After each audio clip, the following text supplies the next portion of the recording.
Los invito a que vayamos a el tema que nos atañe el día de hoy, y el título de este tema es Eres una persona amada. Yo te voy a pedir que por favor levantes tu mano derecha y que lo declares: soy una persona amada por Dios. Hazlo tuyo, hermano. Esta es la bendición que tenemos nosotros los hijos de Dios, de entender que verdaderamente Dios nos ama, pero lo vamos a hacer desde la palabra, porque acuérdense que nosotros no venimos a ser dogmáticos, no nada más vamos a recibir lo que el pastor dice o lo que alguna persona dice y darlo por hecho y darlo por sentado. Nosotros tenemos la gran oportunidad de verificarlo en la palabra de Dios, y todos y cada uno de nosotros debemos hacer eso para que no vengan los falsos maestros, los falsos profetas y gente que de alguna manera se aprovecha de tergiversar la palabra de Dios para desviar nuestro camino, desviarnos del objetivo principal, que es la vida eterna a través de Cristo Jesús, nuestro Señor. Entonces, al nosotros estar leyendo la palabra de Dios, pues estamos cotejando que verdaderamente lo que se nos enseña es lo correcto, y que no seamos llevados como niños fluctuantes, dice la palabra, por doquier viento de doctrina, porque desgraciadamente ahorita, ¿verdad?, se está levantando el enemigo con doctrina falsa. Recuerden que hay tres tipos de doctrina que habla la palabra de Dios: la doctrina del hombre, que es propiamente el humanismo, la filosofía humana que trata de dilucidar cualquier tema, cualquier situación, y con la filosofía tratan de resolver toda la problemática y la condición del hombre. Después está la doctrina de los demonios, y es ahí donde el enemigo, ¿verdad?, utiliza gente que desgraciadamente se deja influenciar y se deja controlar por una falsa doctrina y tergiversa la palabra de Dios, la malinterpreta y solamente lo hace para su conveniencia, para que seamos desviados. Y la doctrina que nosotros atendemos, y es la que yo quiero que siempre ustedes estén pendientes de esa verdad, es la doctrina de los apóstoles, que es la doctrina de Dios. El Señor Jesucristo adoctrinó a los apóstoles en su momento, pero ahora nosotros verdaderamente venimos a ser adoctrinados por lo que el Señor Jesucristo le dio a los apóstoles en ese tiempo. Y por eso tenemos la necesidad de buscar en la palabra de Dios lo que se nos dice, para corroborar y para verdaderamente declarar que es palabra de Dios. Vox Dei, ¿ok? Entonces vamos a estar estudiando ahí en el Salmo número 17, de los versículos 6 al 12, y aquí vamos a reconocer a través de la palabra de Dios que nosotros, tú y yo, somos amados y atesorados por Dios. Dios nos tiene en alta estima, hermanos, y eso es algo que debemos aprender a valorar. Dios nos tiene en gran estima. Creo que tú y yo hemos tenido amistades con personas que de alguna manera han sobresalido, gente influyente, gente importante en algunas áreas de la vida, y la verdad es que valoramos mucho su amistad, y hemos sido capaces hasta de decir mi amigo fulano de tal, ¿verdad? Y nos sentimos hasta orgullosos. Bueno, quiero decirles que Dios se siente orgulloso, verdaderamente orgulloso, porque te ama y porque te atesora, te reconoce como íntimo para Él. Y es una bendición, de verdad, entender esa realidad. Fíjense que el amor de Dios por ti es tan grande porque es muy íntimo. Dios lo lleva a la intimidad, a lo más profundo de sus sentimientos. Y aquí vamos a ver en el versículo 7 del Salmo número, perdónenme, aquí está. En el versículo 7 del Salmo número 17, hermanos, vean cómo el rey David clama a Dios y le pide, fíjense bien, muestra tus maravillas, tus maravillosas misericordias, ¿verdad? Aquí le está pidiendo verdaderamente algo muy especial que podríamos traducirlo a nuestro lenguaje actual como dame una muestra de gran amor, ¿verdad? Dice, ahí dice, tú que salvas a los que se refugian a tu derecha, de los que se levantan contra ellos. Hoy quiero llevarlos, hermanos, a comprender cómo el enemigo se levanta en contra de nosotros, y que todas las circunstancias y problemáticas que vivimos en el día a día, justamente las debemos considerar como el enemigo que viene en contra nuestra. Y dice la palabra de Dios ahí en su oración, el rey David, dice, guárdame como a la niña de tus ojos, escóndeme bajo las sombras de tus alas, ¿verdad? La sombra de tus alas. La verdad, hermanos, es que aquí nosotros podemos ver ahí en donde dice, guárdame como a la niña de tus ojos, propiamente dice, cuídame como a lo más preciado de tu vista. Ustedes reconocerán conmigo que la verdad, la niña del ojo es la pupila, ¿verdad? La abertura del iris, de esta partecita en el ojo, por la cual pasa la luz. En esta partecita del ojo, hermanos, por donde pasa la luz, hasta alcanzar la retina. Y después, obviamente, llevarla hasta el nervio óptico y ser tratada esa información, esa luz que se filtra por la niña de nuestros ojos, por nuestra pupila, ya después se convierte en una imagen atrás en el nervio óptico y después va al cerebro y nosotros podemos procesar ese haz de luz hasta entender que es una imagen. Y entonces es como nosotros podemos ver, ¿verdad? Entonces imagínense qué tan importante es la pupila, la niña de nuestros ojos. Por lo tanto, significa que para Dios somos algo súper atesorado. Somos el tesoro más preciado para Dios. ¿Tú cuánto cuidarías tu pupila, la niña de tus ojos? ¿Serías capaz de introducirte ahorita un objeto punzocortante y lastimarte, sabiendo que con eso te quedas ciego de por vida? Porque una vez que se daña esa área, hermanos, olvídense, ¿verdad? Entonces, esta imagen que nos da el salmista, el rey David, a través de la palabra, a través de ese versículo, en donde le está pidiendo a Dios que lo cuide como a la niña de sus ojos, es una imagen muy destacable, hermanos, del maravilloso amor que Dios siente por ti. Y es lo que debemos de valorar, ¿verdad? Luego, en la oración también pide, fíjense lo que dice el versículo 8, escóndeme bajo la sombra de tus alas. De nuevo, hermanos, esto habla del amor, de la intimidad y de la protección de Dios para nosotros. Jesucristo escogió esta misma imagen de esconderse, de escondernos bajo las alas de Dios, al observar a la ciudad de Jerusalén en los días previos a su crucifixión. No sé si se recuerden de ese pasaje bíblico. Él anhelaba que el pueblo acudiera a él, ¿verdad? Y se refugiara bajo sus alas. Y es lo que sigue anhelando hasta el día de hoy. Fíjense lo que dice el versículo 37 de Mateo 23. Jerusalén, Jerusalén, dice Jesús, que matas a los profetas y apedreas a los que te son enviados. Y aquí está el detalle que estaba yo comentando ahorita, de que él toma también del versículo 8 del Salmo número 17, dice, ¿cuántas veces quise juntar a tus hijos como la gallina junto a sus polluelos debajo de las alas y no quisiste? ¿Verdad? ¿Cuántas veces el Señor te ha hablado, nos ha querido juntar, nos ha querido llamar bajo su cobijo? Y desgraciadamente durante mucho tiempo tú y yo no quisimos estar allí. Yo pasé 36 años de mi vida sin Cristo, hermanos, viviendo y haciendo de las mías, pero no bajo el cuidado de Dios, y corrí con muchos riesgos, tuve muchos problemas, tuve una condición crítica, pero la gloria sea para Dios cuando tú y yo tomamos la decisión de refugiarnos bajo sus alas. ¿Ah? Les decía, nosotros tenemos que aprender a ver cómo el rey David habla acerca de enemigos, y lo tenemos que hacer nuestro, también ese punto.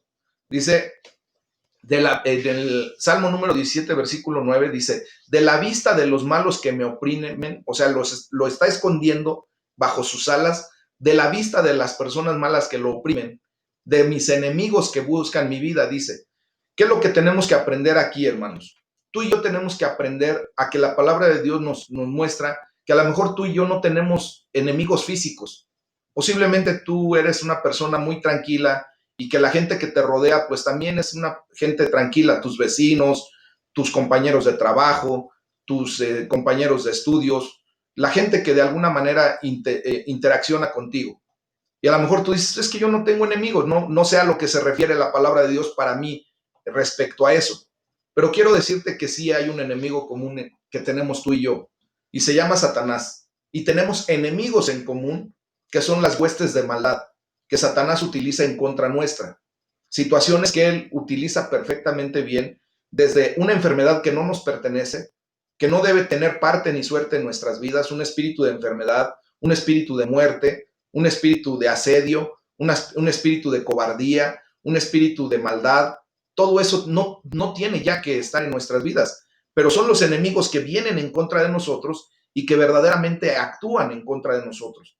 Por lo tanto, tú y yo tenemos que aprender a ver bien claramente esta palabra, porque a partir de esto es que nosotros podemos hacer propio este salmo y pedirle a Dios que nos guarde de nuestros enemigos.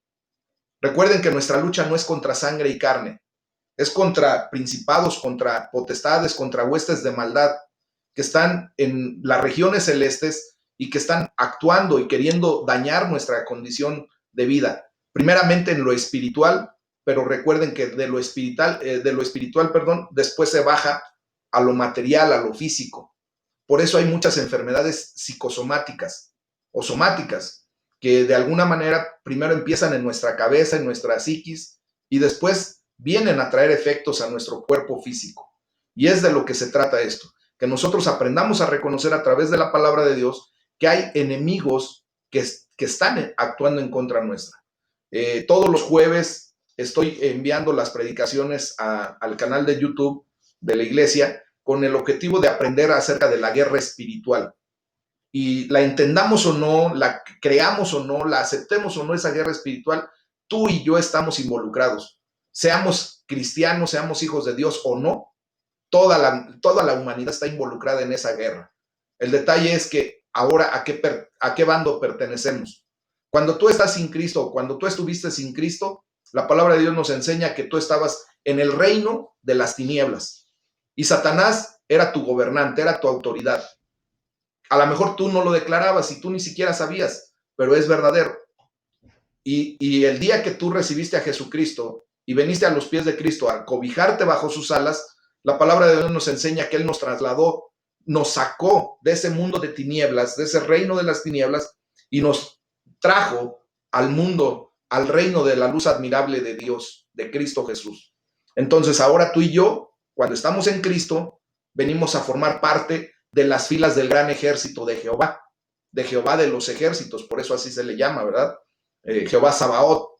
Entonces, cuando venimos a formar en las filas de Jehová, pues estamos directamente involucrados en contra del enemigo. Y por eso tenemos muchas situaciones en donde hay oposición, hay opresión, hay condiciones que muchas veces ni siquiera teníamos en consideración, pero que ahora que ya estamos viendo todo esto, Dios nos equipa de una manera increíble. Nos da un armamento no solamente para defendernos del enemigo, sino también para poder actuar en contra del enemigo.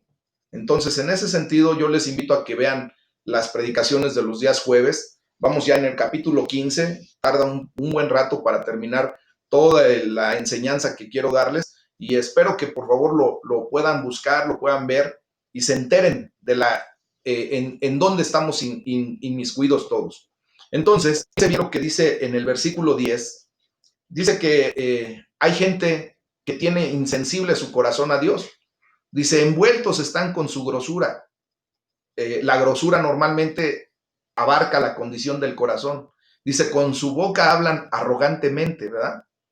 Hay una forma arrogante de hablar en contra de Dios. Gente que no conoce el temor de Dios, que pretende pasar por esta vida como ateo y se declaran de esa manera. Le voy a pedir por ahí a mi hermano José Cosío, yo creo. Bueno, no, ya lo eliminaron. Perdón. Hay gente que se declara atea y que no quiere saber de Dios, entre comillas, ¿verdad? Y va con su arrogancia en contra de Dios y declarando que Dios no existe, pero ¿qué tal se aprovecha de la creación de Dios? ¿Qué tal sigue respirando? ¿Qué tal sigue comiendo de la provisión de Dios? ¿Qué tal se sigue beneficiando de lo que Dios dice que Él, sus misericordias las derrama para buenos y para malos, ¿verdad? Entonces, ahí está la condición de que ahora ustedes y yo, al venir a los pies de Cristo, pues tenemos una gran bendición. Quiero decirles que puede que haya momentos en tu vida cuando literalmente enfrentes enemigos. Y digo literalmente porque va a haber personas que se levanten en contra de ti y ya el tiro sea derecho así entre una persona y tú. Pero recuerda que aún en esa condición, Tu lucha no es contra esa persona, no es contra tu esposo, no es contra tu esposa, no es contra tus hijos, no es contra tus padres, no es contra tus amigos, no es contra tus hermanos. La lucha verdadera es contra el enemigo que se levantó en esa persona y que lo está influenciando o muchas veces hasta controlando para venir en tu contra. Entonces, sin importar las luchas o las dificultades que enfrentes, puedes confiar en el amor íntimo de Dios. Ese amor ágape, el amor que sobrepasa todo entendimiento. Y podemos decirle, Señor, hoy clamamos a ti. Gracias porque prestas atención y escuchas nuestras oraciones. Te pedimos, bendito Rey, que muestres la maravilla de tu gran amor por cada uno de nosotros. Guárdanos como a la niña de tus ojos. Escóndenos bajo la sombra de tus alas, en el nombre de Jesús. Y esto nos lleva, hermanos, a experimentar el gran amor, la generosidad y la gracia de Dios por nuestras vidas. Y vamos al libro de Mateo, capítulos 20, de los versículos 1 al 19, lo vamos a estar leyendo. Aquí es a donde nosotros vemos cómo nuestro Señor Jesucristo narra una parábola que nuevamente demuestra la maravilla de su gran amor. Esta parábola es la de los trabajadores de la viña, y él muestra mucha generosidad y también muestra la gracia extraordinaria de Dios, ofreciendo a quienes entran últimos al reino las mismas bendiciones que concede a todos los demás. Tú y yo posiblemente somos de los últimos que hemos llegado a los pies de Cristo, pero la gloria sea para Dios, porque aún en medio de esa realidad, déjame decirte que el Señor nos está concediendo las mismas bendiciones que aquellos primeros cristianos que llegaron a los pies de Cristo hace muchísimos años antes que tú o que yo. Y en ocasiones esto puede llegar a provocar envidias. Vamos a ver lo que dice el versículo 15 respecto a las envidias. En Mateo 20, versículo 15. Ahorita lo vamos a ir desglosando todo lo demás para ir comprendiendo perfectamente bien. En la parte B, en la segunda pregunta, dice, ¿o tienes tú envidia porque yo soy bueno?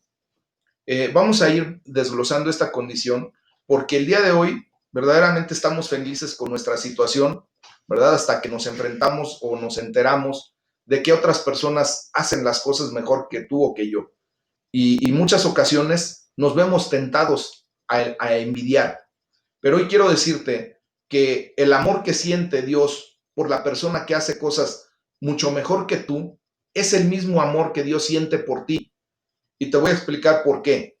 Porque a cada uno de nosotros Dios nos ha dado dones y talentos en particular. Yo, por ejemplo, les he explicado en muchas ocasiones que cómo me gustaría saber cantar. Yo no puedo. Mi voz no me da para eso. No soy nada entonado, mucho menos afinado. Me pierdo fácilmente en la canción y de repente empiezo antes y de repente me atraso. Y yo no soy para eso, honestamente.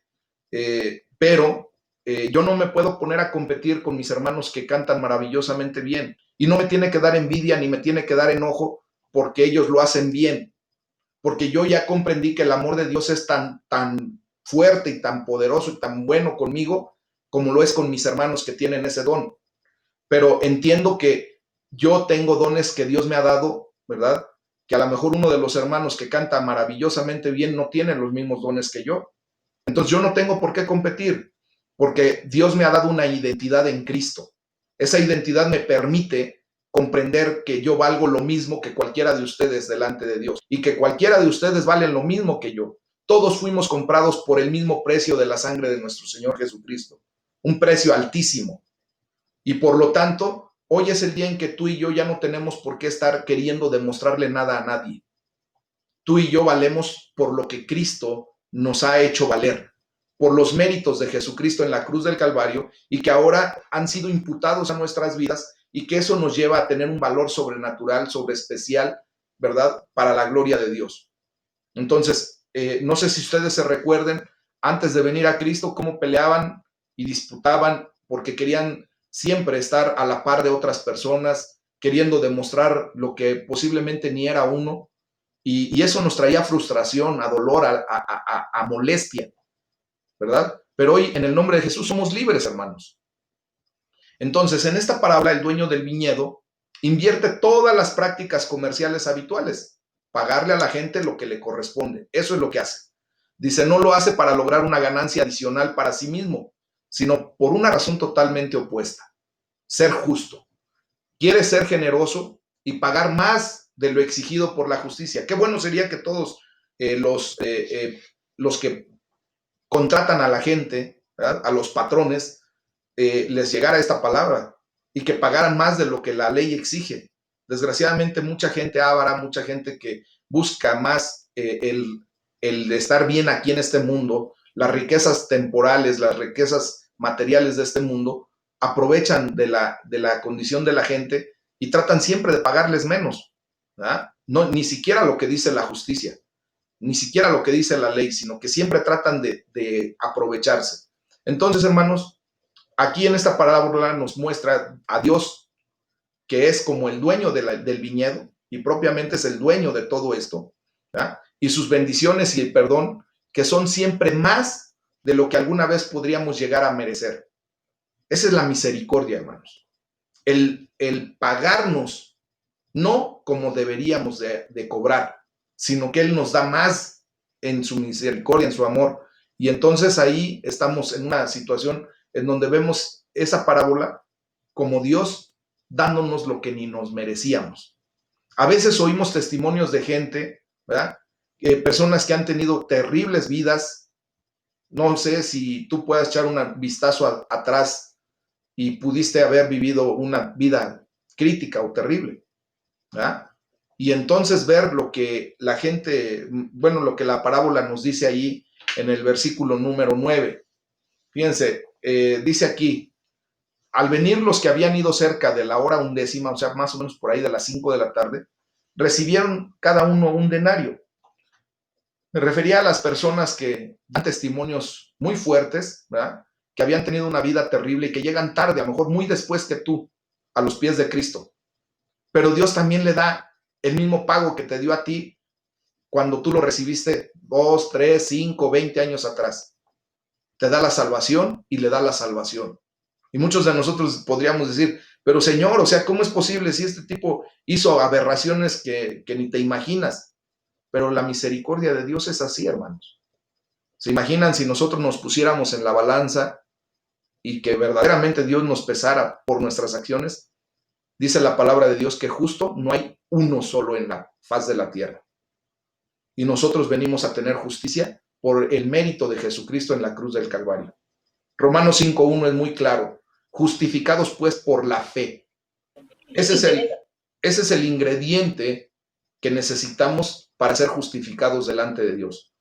Tus acciones, mis acciones, por muy buenas que hayan sido, por muy bien que te hayas portado durante toda tu vida, no te alcanzarían para cubrir el estándar que Dios puso, que se llama perfección.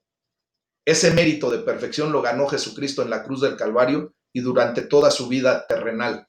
Y ahora se nos da a nosotros. Y justificados pues por la fe, tenemos paz para con Dios por medio de nuestro Señor Jesucristo. A Él sea la gloria. Amén. Entonces, algunos se quejan de que esto es algo injusto, lo que Dios está haciendo, ¿verdad? A quienes, como las personas que vivieron vidas terribles, se les da un perfil muy alto, porque tú y yo somos dados a catalogar o a darle un valor técnico al pecado. Y pensamos que hay pecados pequeños o muy de muy baja importancia, y pensamos que hay pecados muy grandes. ¿Qué pensarías de comparar el pecado de la mentira con el pecado del asesinato con agravantes? ¿O qué pensarías del pecado de la lujuria contra el pecado de las personas que son asesinos seriales? Como que nosotros lo ponderamos de diferente manera, ¿verdad?, y los ponemos así. Pero para Dios, la palabra pecado, ¿verdad?, es una palabra que no tiene valor específico. Para Dios el pecado es pecado. Para Dios vale exactamente lo mismo un pecado chiquito que un pecado grandote. Desgraciadamente, en nuestra cultura mexicana nos enseñaron a través de la tradición, ¿verdad?, que hay pecados de una naturaleza y hay pecados de otra naturaleza, que hay pecados chiquitos, hay pecados grandotes, como si la mentira también nos hacen entender que hay mentirillas piadosas. Olvídate, hermano, eso es la mentira de Satanás. La mentira es mentira, sea del tamaño que sea, y sea que tú la quieras maquillar como piadosa, como que si no lo digo, vamos a pagar consecuencias graves. Preferible es mejor decir la verdad y hablar con la verdad como hijos de Dios y asumir las consecuencias, asumir nuestra responsabilidad y verdaderamente ser testimonio del poder de Dios cuando el Señor toma las cosas en sus manos y nos brinda su justicia. Y cuando nosotros somos verdaderos, pues simple y sencillamente se ponen las cosas en el orden que deben de ser y se acabó. ¿Ah? Entonces, Dios utiliza cada uno de nuestros testimonios de gran manera, hermanos. A menudo, más que el de aquellos que han soportado el calor del día. Fíjense lo que dice ahí la palabra de Dios en el versículo 12. 12. Dice, diciendo, estos postreros han trabajado una sola hora y los has hecho iguales a nosotros, que hemos soportado la carga y el calor del día. Entonces, si nos damos cuenta, hermanos, aquí, la verdad es que nosotros como personas evaluamos las cosas de diferente manera. Es por eso que nosotros tenemos que dejar que siempre, siempre, siempre Dios sea Dios, porque Él es el juez justo. Tú y yo no podemos jugar a ser dioses, porque desgraciadamente ahí intervenimos en una condición crítica que no nos corresponde. Tú y yo no somos jueces de nada ni de nadie. Dejemos que la justicia divina se haga presente y van a ver qué es lo mejor que podemos vivir. Entonces, como vimos, ¿verdad? El reino de Dios es un reino que posiblemente para ti, para mí, para la gente común, pueda ser como el reino del revés. ¿Ah? Muchas veces no comprendemos. Nada más miremos la condición de nuestro Señor Jesucristo, que Él siempre vino a contracorriente de este mundo. Vino en contra de este mundo propiamente. La palabra de Dios dice que los que aman al mundo, ¿verdad?, son enemigos de Dios. ¿Por qué? Porque se ponen en la corriente de este mundo, siguiendo la corriente de este mundo, siguiendo la corriente del príncipe de este mundo y desgraciadamente actuando como una persona que no tiene temor de Dios. Jesucristo vino a contracorriente desde decir, si te dan en la mejilla derecha, pon la otra.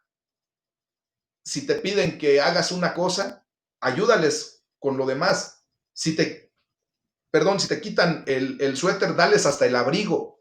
Son cosas que vienen a ser contrapunto con referencia a cómo el ser humano normalmente piensa. Nosotros humanamente nos enseñaron a, si de que lloren en tu casa a que lloren en su casa, mejor dale. Y que lloren mejor en su casa. Y si no le das, yo te doy. Y cosas de esa naturaleza, hermanos. Entonces, Dios nos quiere traer al punto de que podamos comprender por qué Dios dice ahí en el versículo 16 que los postreros, ¿verdad?, también serán como los primeros. Dice el versículo 16, así los primeros serán postreros y los postreros primero. Esta palabra dice, así que los últimos serán primeros y los primeros últimos. ¿Qué es lo que está diciendo ahí? Que nosotros debemos ver desde la perspectiva de Dios, desde cómo Dios mira las cosas. Humanamente lo trataríamos como loco, y es verdad, pero gloria sea para nuestro Señor, porque Él nos muestra la realidad de que cuando Él se ha propuesto a llamarnos, no importa que seamos los últimos en ser llamados, vamos a ser tratados por el gran amor que nos tiene como los primeros. Jesús dice esto, y dice que esto propiamente no debería de ser motivo de envidia. Dejemos que Dios se manifieste en justicia. Jehová Tzidkenu es la justicia para todos y cada uno de nosotros. Dice, deja que la justicia esté en mis manos. Yo pagaré, dice el Señor. No te preocupes. Dios tiene el pago perfecto para ti y para la vida de aquel que te ofende y para la vida de aquel que te lastima.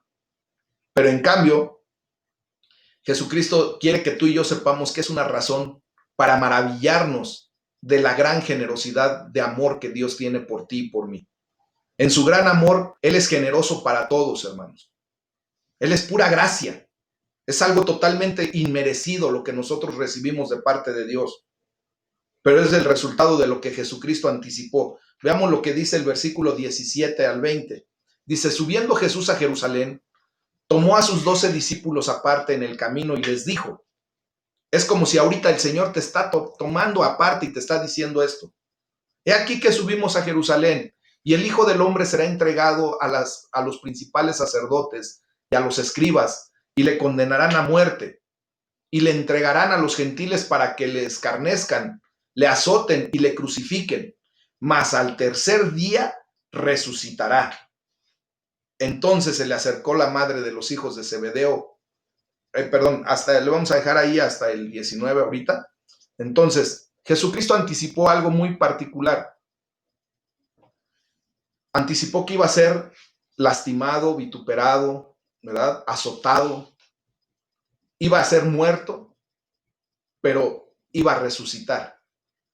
Imagínate que ahorita Dios hubiera venido a tu lado y te hubiera dicho, ¿sabes qué? Yo voy a tener que ir a esta condición, tú y yo vamos juntos, pero el que va a pagar soy yo. El que tenía que pagar eres tú, pero por el gran amor que yo tengo por ti, yo voy a dar mi vida por ti. Vamos a hacer un intercambio. Yo voy a pagar por ti. Y gloria a Dios, ¿por qué? Porque tú y yo tendríamos que haber pagado con la muerte segunda, con la muerte eterna, con la separación para siempre del amor de Dios. Entonces, la realidad, hermanos, es que no solo a las personas que tienen un testimonio y una vida pasada increíble y crítica, son destinatarias de la generosidad de Dios. Todos y cada uno de nosotros nos hemos hecho destinatarios de la gran bendición del amor de Dios. Tú y yo ahora tenemos esa gran bendición. Somos herederos del reino y coherederos junto con Cristo Jesús de todo lo que el Señor ha puesto bajo sus pies. Amén. Entonces también es generoso contigo y conmigo. Si Dios nos diera solo lo que nos merecemos verdaderamente, estaríamos en una condición crítica, hermanos. Terrible. Porque tú y yo hemos pecado. Y te lo demuestro facilitamente. ¿Cuántas veces has dicho mentiras? ¿Cuántas veces has maldecido? ¿Cuántas veces has tenido ira? ¿Cuántas veces en tus pensamientos siquiera estás con una idea diferente a lo que Dios dice? Entonces, todos estamos en la olla. Romanos 3:23 es claro, dice, por cuanto todos pecaron, están destituidos de la gloria de Dios. Y la muerte es el pago que deberíamos. Romanos 6:23 es bien claro cuando dice, porque la paga del pecado es muerte. Pero gloria sea nuestro Señor por el gran amor que nos tiene, por el gran amor que te tiene. Dice, mas la dádiva de Dios es vida eterna en Cristo Jesús, Señor nuestro.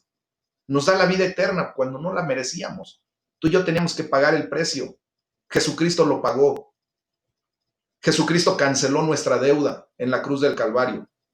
Entonces, si aceptamos la generosidad que Dios derrama sobre cada uno de nosotros, pues el resultado es asombrosísimo, hermanos.